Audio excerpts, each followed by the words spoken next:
I literally have my fucking sweatshirt on backwards. Please.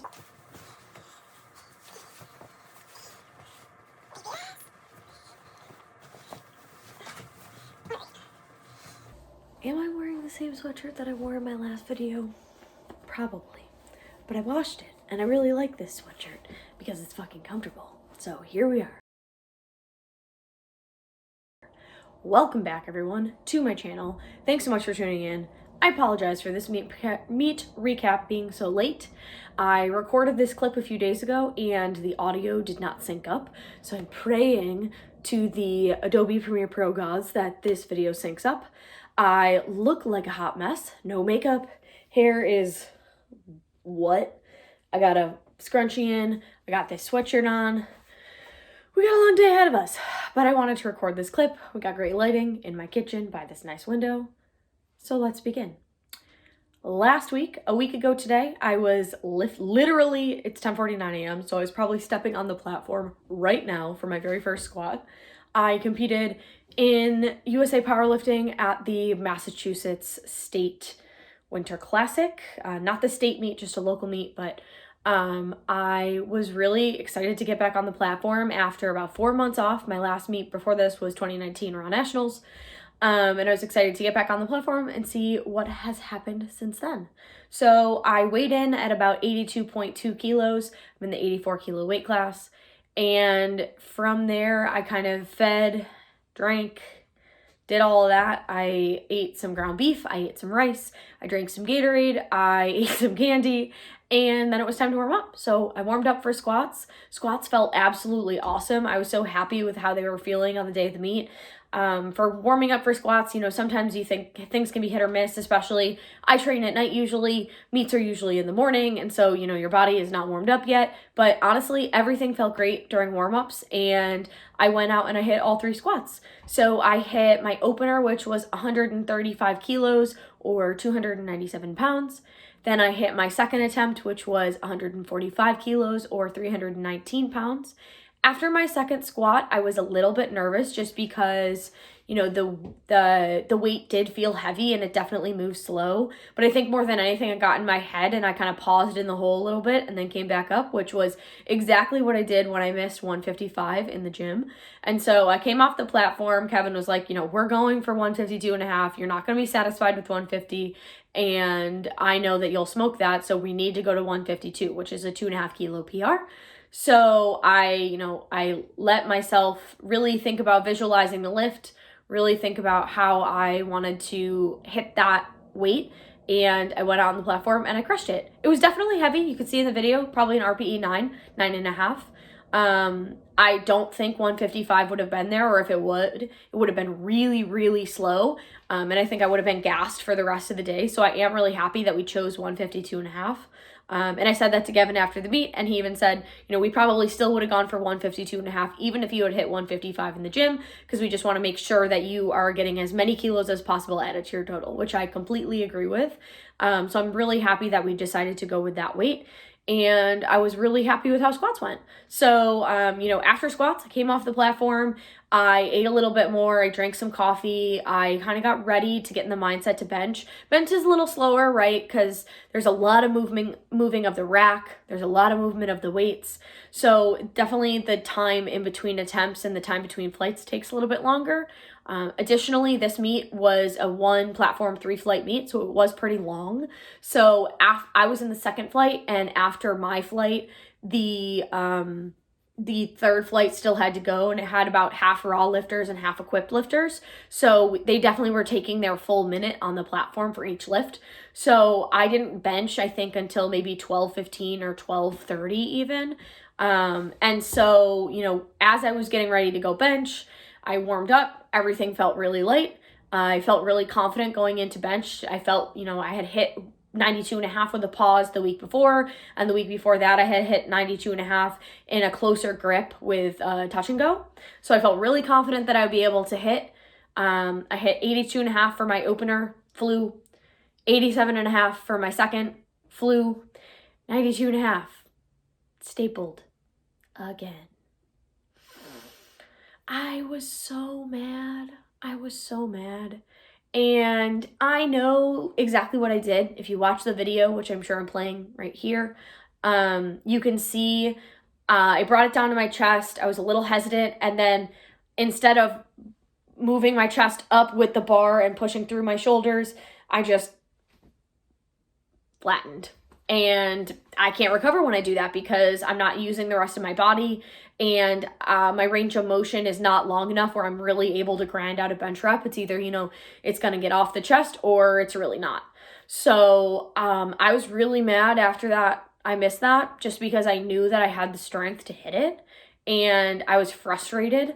But I knew that I couldn't let it affect deadlifts because I really wanted to go out of this meet with a total PR going into regionals, no matter what it was. So I knew that in order to get a 5 kilo total PR on my total, I needed to hit all 3 deadlift attempts. So I knew that I couldn't let my bench press affect how I felt through the rest of the meet, because it was only going to make me frustrated, and it was only going to make me deadlift not as well. So I sulked for a little bit, didn't get too upset, ate a little bit more, drank a little bit more caffeine, and started to warm up for deadlifts about an hour later. So it was about 2:30 at this point.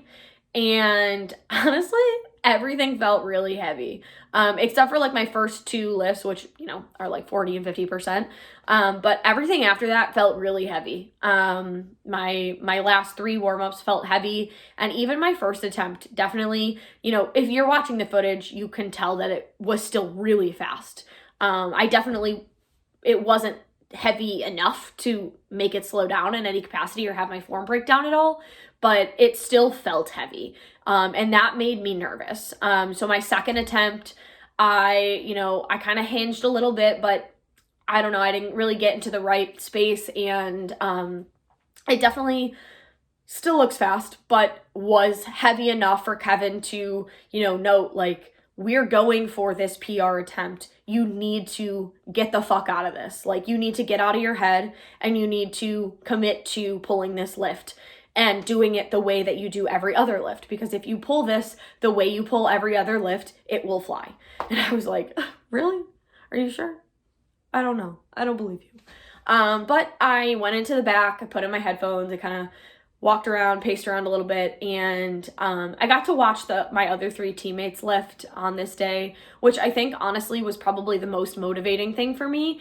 Is regardless of the weights that we all are hitting, we're all really supportive of each other. And so, to see my team in the audience, but then also to see some of my teammates on the platform, just having a great day, having a fun time, and also like getting after third attempts that they may not have hit. Bev was in the first flight, or the third flight, so I won't really talk about her because she wasn't like competing at the very same time as us. But Jessie and Marilyn were both in my flight, and they were both before me. And so Marilyn had missed her second deadlift, and she had come back out onto the platform, and she just annihilated it. It was so awesome to watch, especially, she had a little bit of a back injury the week before, and so she was really nervous about competing. She wasn't sure how it was going to feel. And I think her second deadlift definitely scared her a little bit, just because it felt similar in her back to the way that it had felt the week before. And so, but she went out into the platform, she smoked her third attempt. Jessie had broken her toe about 4 weeks ago doing a sumo deadlift, and had also gotten sick during this meet prep. So for the last few weeks, she's been really struggling to like even get to the gym and have weight feel any sort of way. But so the only way that she could deadlift right now is by pulling in heels together stance. So, she pulled her first 2 deadlifts were like crazy fast and nearly missed a 10 kilo deadlift PR.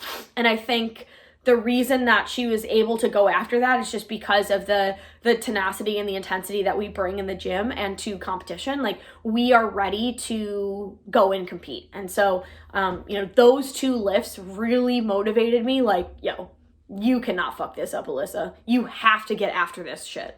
So, Jessie was 2 lifters before me. So she came off the platform, we fist bumped, and then the next person went. And so I was kind of standing there, and I was getting ready to do my thing. Kevin was like, you got to do this. Like, you you have no choice. And I was like, I know, and I know I can do it. And in that moment, like, I knew that the weight was going to move because I knew that I could do it, right? Like, if you don't believe that you're going to be able to pull the weight off the floor, it's very likely that you'll get too nervous and you'll mess up your form, or, you know, like, something else will happen and you won't be able to move forward and complete the lift. So you know, the girl came off the platform and, you know, they called bars loaded. Kevin gave me a nice, like, slap on the back up to the platform, and I just was like, I have to do this. And I don't know if I, like, had blacked out from being hit so hard or what, but the weight flew faster than my first two. And I could not believe it. I came off the platform and I just was like, was that me? Did I lift that? That was an RPE 6. Maybe not a 6, probably like an 8. But it was so fast for a third attempt all-time PR lift. And I was really happy with that. Made me really happy about the day in general. I ended up hitting on my third attempts for all 3 lifts. I hit a 152.5 kilo squat, which is 336 pounds. I hit an 87.5 kilo bench, which is 193 pounds. And then I hit a 177 kilo deadlift, which is 391 pounds. So altogether, I hit a 417 kilo total, which is 920 pounds on the dot. And that is a 5 kilo meet PR from my last meet at Raw Nationals. And, you know, to be frank, it is still really far away from the Raw Nationals 2020 qualifying total of 437.5. But I think one thing for me going into this meet is it wasn't necessarily about the amount that I could add to my total, right? Because regardless of what I add to my total right now, I still have to hit that next total. So, you know, you could always hit a PR total and then not hit a PR total the next meet, right? So if I hit 435 and then the next meet I go and I'm like, oh, I only need 2 more kilos, like, I'm great, but then I miss all my thirds, I'm not hitting that PR total. And it's not because I'm not strong enough. It's just because I didn't execute.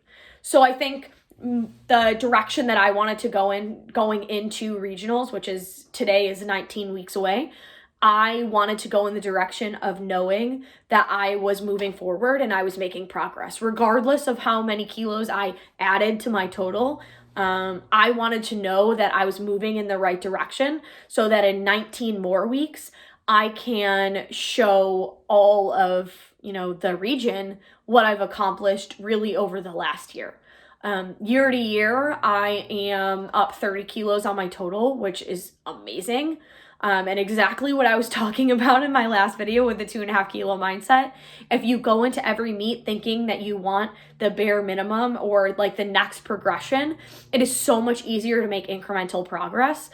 Kevin in the gym last night we were, you know, just shooting the shit and talking about different training styles. And he said something that really stuck with me, you know, no one who's been lifting for over 20 years doesn't talk about incremental progress, right? So we see all these things on social media about wanting to make so much progress with your lifts. We see all these things on social media about wanting to add 40 kilos to your total in 6 weeks or 12 weeks, or wanting to add 100 pounds to your total in a year. And some people that does happen, but for the majority of people, you need to be realistic about the progress that you're going to make. It's not going to happen overnight. But if you compete 3 or 4 times a year, so last year I competed 4 times, and my total in the beginning of the year, I hit a 387.5 kilo total. This year, fast forward, you know, 52 weeks, and I've added 30 kilos to my total. If you do that over a week, it's like not really a lot, right? It's less than a kilo a week, maybe about 0.7 kilos a week, which is about 1.5 pounds added to your total a week. And I think of that in a very similar comparison of, you know, if someone's trying to lose weight and they're like, oh, it's only been 2 weeks, I've only lost 2 pounds. But if you lose 1 pound a week, every week for a year, you lose 50 pounds. And that is much more out than not sticking with it because, you know, you only lost 3 pounds in the first 3 weeks. It's the same thing with adding progress to your total. If you give up after 12 weeks because you only gained 5 kilos on your competitive total and you don't stick with it for the rest of the year, you're missing out on how much progress you could make in those next 40 weeks. And so I think for me, the year over year comparison is really important to see how I'm trending.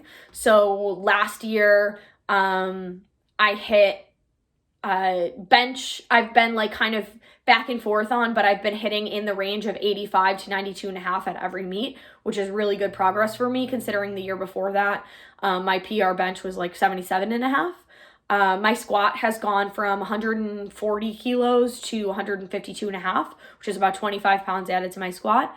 And my deadlift has gone from 160 to 177.5, which is almost 30 pounds. So I think just, the overall picture is so much more important than the small data points that we see on this meet. But if you're looking at them in a year or 2 years, what progress have you made? And, how have you improved on your total since then? So thanks for tuning into my video. I know this was kind of like all over the place just in terms of me talking about the meet, me talking about progress. I'm hoping to next week have like some type of a vlog for you. So showing you my training. I'll probably combine 2 weeks of training into one because this week's training was pretty boring. And then hopefully getting back into our normal conjugate-led constraints. Alyssa. Getting back into our constraints-led conjugate programming through PPS.